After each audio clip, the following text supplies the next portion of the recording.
Ke puli he ponei ko tau hiki anga fōu ke he tau whakakoanga he tau whanau aonga tukolunga. Ko tau hitaki leo leo fōu he motu.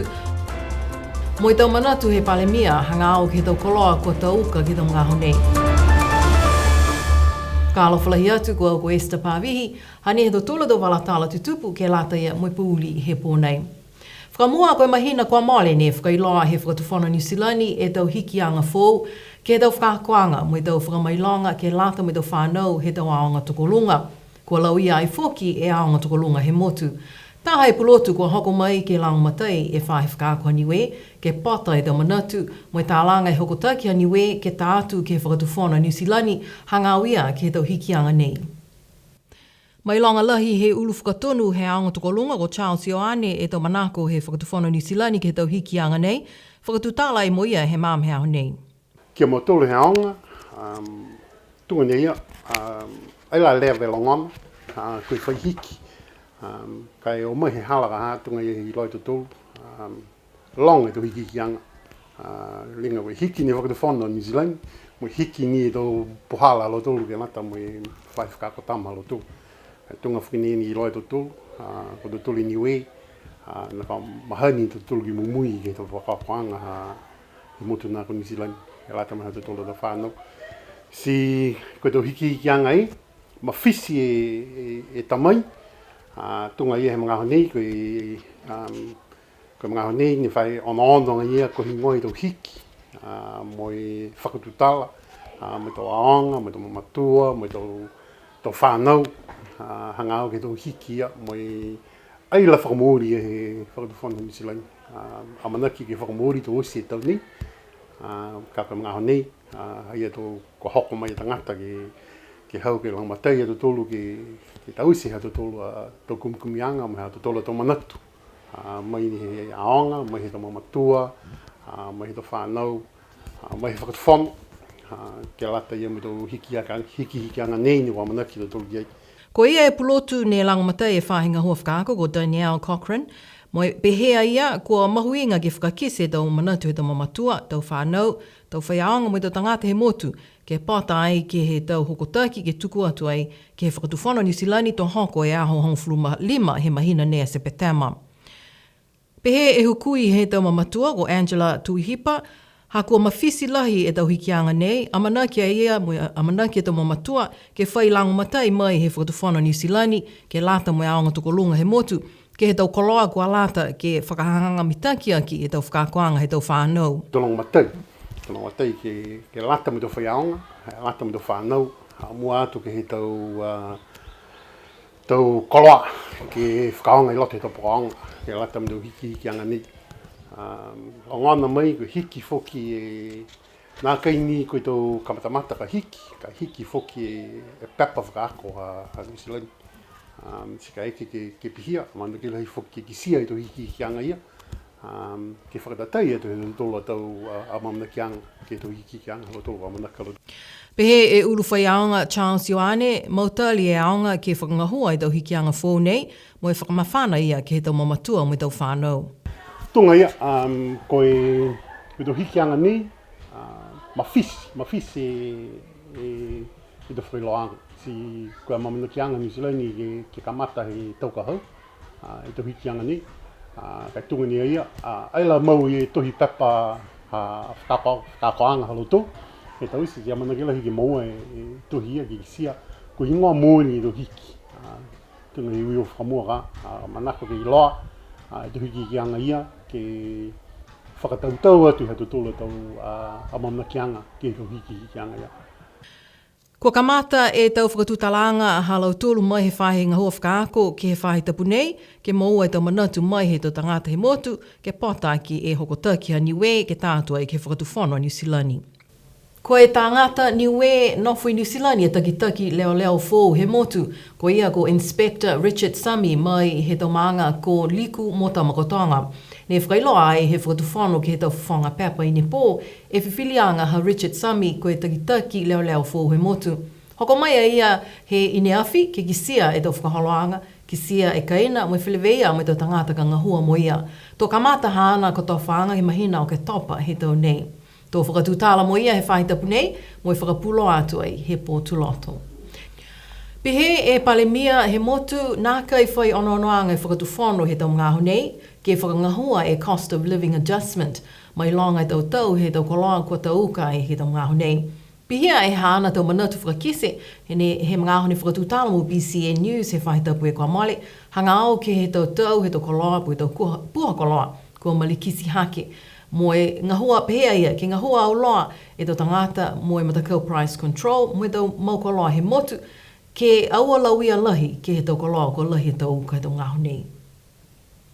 Kua lewa e nā kai whai mngāho e palemia ke tūtala mo e matakau whakapūloa ke he whalu tau mena tutupu he motu, kai kua mēkia e whaitapu kua mole ke whai mngāho ke tūtala mo ia, hanga au ia ke he longa e tau mena ne tutupu ke he tau mngāho nei tunga e tau tutongi he tau puha koloa ko malikisi haki he matakau Madsons. Tunga ne loi tau tolu. E tau hikikianga, he tuanga ke he laulangi, ke he tau wakatonga, mo i tau uta whekau he tau wakatonga he laulangi. Hako i tau whalakutaki, mo i ngā ngaulahi whoki, mo i whala tau mena ni alafilafi ki lunga. Ai si moua mai whoki, e whala tau hakeanga nei, he tau whakakoloa po ke whakatupeanga, ke tau koloa ne pai tau mai ke motu, mua tu ke tau puha, the freight, ke tau containers. Kai mai longa whoki. Koe tahana tau seanga e lahi e ne kua tausa lea tari mai uafi mai hongo furu matoro. Kua whakamōli mai fōki he palemia e whiwhilianga he whakatuwhono ke whakafōu e maweheanga mo e matakau whakatonga ko Madsons, hane whaingahua ke whakamapopu kia e tau pulotu loea. Koe tō mena ni e whakatuwhono ne lari ke mai longa mo i longa he tau tangata. Ona tō tau ki Nusilani, koe tau tau he tau koloa, tangi fōki tau vāta Nusilani. Ko mena tāne hawanga he tau koloa tau tōru hau Nusilani. Ko tau koloa taha ia ni tangi tau vāta Nusilani, ne hokomaki nei, NIUE ne hake fōki, ke lata ia aimea ke fōki tau tōru hake hifu. Ka hifu tau hako osi nei hai tau business.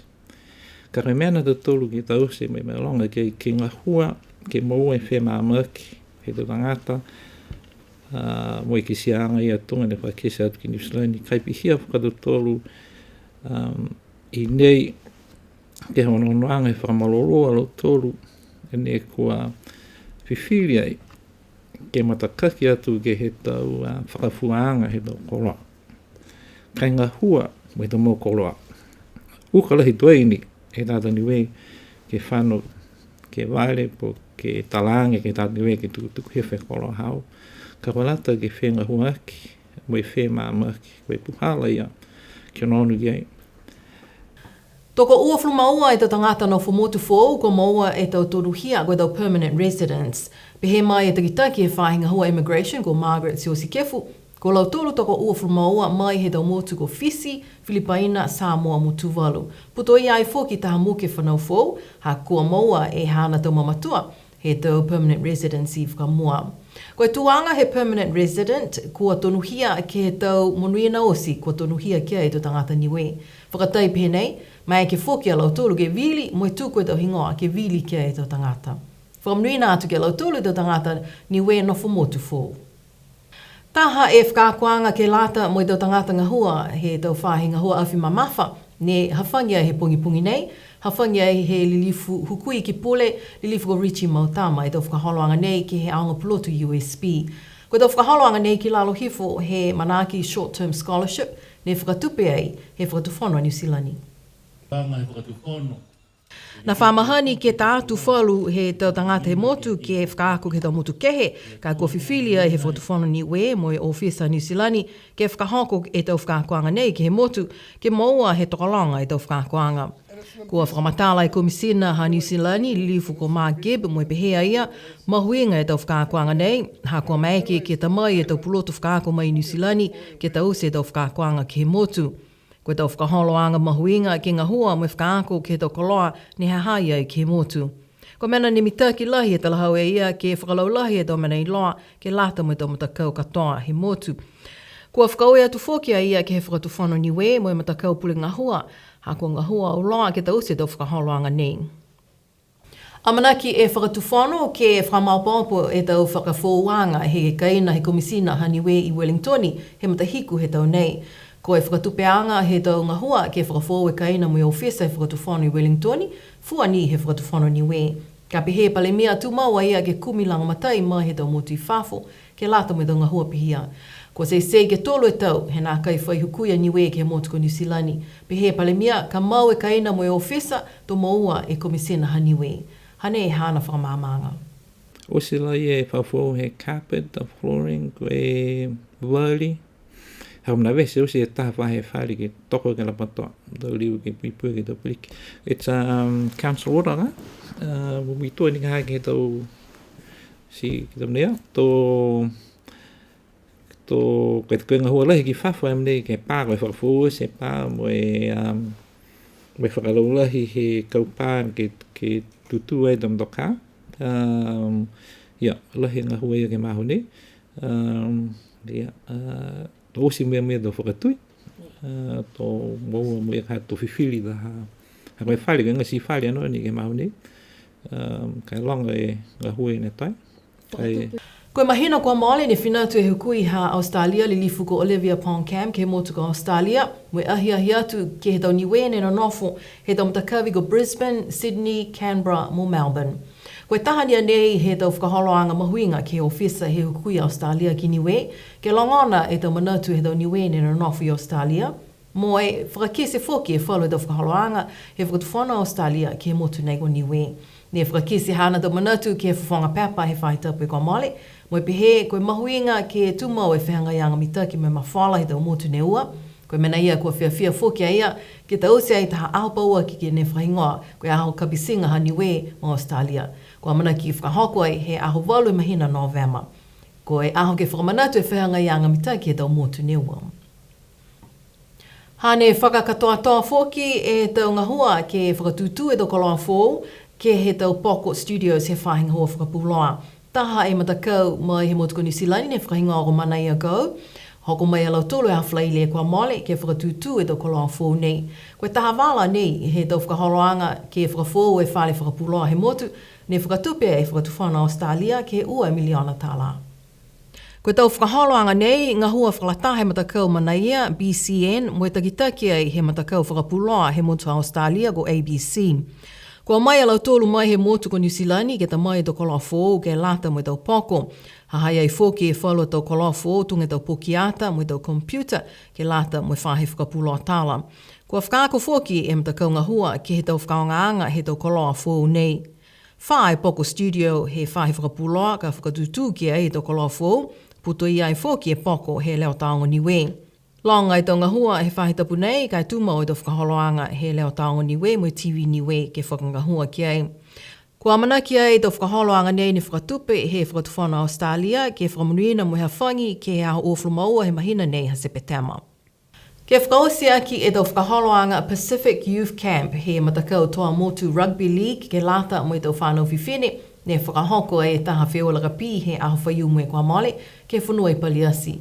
Whetoko ai tau whanau whiwhine hong fluma fitu tau ki lalo, koe matakau take mo e matakau tuaki. Mua ai matakau take hong fluma ono e ola, walu e ola he matakau tuaki.